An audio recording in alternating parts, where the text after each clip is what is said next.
vulnérable et exposée aux atrocités, fille de 13 à 19 ans déplacée de guerre du AM23, installée dans les différents sites aux environs et en ville de Goma, ont bénéficié de l'assistance humanitaire de l'organisation congolaise Action Youth Platform CAIP en partenariat avec l'Association des jeunes pour la promotion de la culture AJPC. C'était lors de la visite humanitaire effectuée par la coordonnatrice de l'organisation CAIP et les coordonnateurs CAIP RDC dans la province du Nord Kivu du 27 au 29 août 2024. Salut l'effort un groupe de jeunes dames. Leur société s'appelle Fingerprint, donc les empreintes de femmes Society. D'où Rania, ils sont venus vers la plateforme de la jeunesse congolaise, la CAIP, et ils ont donné l'idée était de distribuer, bien d'acheter des bandes hygiéniques. Mais nous, on a pensé que c'était important d'acheter les réusables. Donc, on a eu accès aux bandes hygiéniques réusables en provenance de l'association qui s'appelle Wezo Africa Initiative de Douce Namoisi Dibanda. Et aujourd'hui, on a déposé quelques-uns. Avec 12 filles, on a aussi acheté des cantines, des petits cantines. Et on a donné aux jeunes filles qui sont là. C'est pas beaucoup, c'était juste un geste. Mais il y a plusieurs filles ici. Il y avait plus ou moins combien de femmes? 79 femmes. Donc il y a besoin de faire plus de distribution parce que ça aide, ça restaure cette dignité à la femme. Avec ça déjà, elle sait comment prendre soin d'elle pendant le cycle mensuel. Au total, 60 seaux et 400 bandes hygiéniques lavables et réutilisables ont été distribués aux bénéficiaires des 4 sites de déplacés de guerre, à savoir les sites de Patimo, Sepak, dans les quartiers Lac Vert, et le site de GDA dans Mugunga, ainsi que le site de l'épée Boudjari, où les filles ont également bénéficié de cette assistance humanitaire. Ma bande hygiénique, il marche à Kusukula. Kitu mwana kapena nibaonesha iko hivi nasimama hivi juu ni namuna yayo inaiva. Kuiweka ni hivi. Sasa kuivala tunavalaka hivi na unatia ndani ya kaleso au kama una kaleso unafunga hapa na inaikala hapa. Hapana. Zinaikala hivi. Mungu naangalia iko kita kusikia na sisi bakaka biko hapa bapapa biko hapa. Biko najifunza nabo. Sivile. Kitu yenyewe na mimi napenda kuacha usemeo. Swana asha baonesha kisi ya kuivana. Kisha ikuvalisha hivi kaleso. Kaleso tunatiaka hivi. Kisha tunatiaka ni kakipiketu tunatiaka. Inageuza unafunga. Sasa hii ni ya kufunga hivi. Kisha tia hivi unageuza. Unafunga. Kaleso ni kala hapa hivi.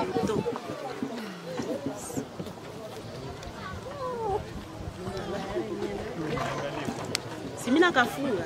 Haka hapa sikanaikala kukaliso, naenda zunguruka, si ndio? Kisha saa inayala, inakuwa saa kunawa. Unakatosha, utaifuli. Vie des camps, situation difficile traversée par la population déplacée de guerre, un constat amer fait par les coordonnateurs CAIP et RDC. Moi, je ne peux pas dire quel est constant et amer de savoir que le gouvernement a abandonné sa population en interne même, c'est vraiment désolant. Mais avec le peu qu'on a, on a essayé d'aider. Avec le peu qu'on a, on a ramené quelque chose pour aider parce qu'on a une considération de nos frères. Et c'était vraiment l'objectif de notre visite, de palper vraiment cette réalité qu'on nous rencontre souvent. Et ça a été fait. On a fini notre descente ici au centre Patemo. On se dirige maintenant vers un autre camp de déplacés au niveau de la DGDA. Donc on vous invite de venir avec nous vivre une deuxième expérience. De Mugunga à Nyiragongo, Mimi White Kant, coordonnatrice des Congolese Action Youth Platform, a remercié le concours et l'appui de Rania et de toute l'équipe de l'organisation de Fingerprint Society et Ewatomi, Agir RDC et Focus Congo, organisation visitée dans les territoires de Nyiragongo. Comme vous le savez, il n'y a pas longtemps, il y a eu 5 mamans, quelques mamans qui ont été ciblées, identifiées, les plus vulnérables. L'idée était qu'on leur donne l'opportunité de créer, de nourrir ses enfants. Oui. Comment, déjà, avant que j'arrive avec les mamans qu'on a ciblées, ici, comment elles s'entretiennent? Elle attend que avec à manger. Est-ce que ça s'est fait ici dans le groupe ou bien les mamans ont des activités elles-mêmes, elles préparent à manger? On voit aussi qu'ils ont de cuisiniers. Ouais. Devant quelques portes, on a vu, ils ont... C'est devant toutes les portes. Les enfants, ils doivent quitter ici, aller de l'autre côté, à l'entrée de Maka où il y a une école, avec les risques de traverser la route et tout. Et puis les déplacés ne sont pas vraiment les bienvenus dans les écoles publiques qui sont ici. Ils sont très marginalisés dans cette école. Et nous, on a dit qu'on va encadrer un petit pourcentage qu'on saura encadrer ici, voilà, dans les conditions qui sont adaptées aux déplacés de guerre. Mais vous voyez, un déplacé, vous le mettez dans la même classe qu'un autochtone, ils n'ont pas le même niveau, n'ont pas la même condition de vie. Il y aura ce complexe qui fera que les déplacés risquent de ne pas étudier. Ou même pas aller. Oh, oui. Il ne faut pas aller. Oui, on a pensé à ça. Mais l'école, il faut qu'on l'affilie à une école qui existe déjà. Nous, on n'aura pas le temps de chercher la documentation pour faire fonctionner une école. On va l'annexer à l'école qui est à Boujari, mais ce sont les déplacés. L'occasion était pour l'association des jeunes pour la promotion de la culture d'évaluer l'évolution du programme Kujitegemea qui vise à l'autonomisation des femmes déplacées de guerre. Je suis là comme intervenante dans les activités des mamans. Nous aidons les mamans avec les petits riens qu'on peut trouver pour que les mamans puissent multiplier, puissent voir comment vivre avec les enfants, avec les petits riens qu'on leur donne. C'est-à-dire quoi?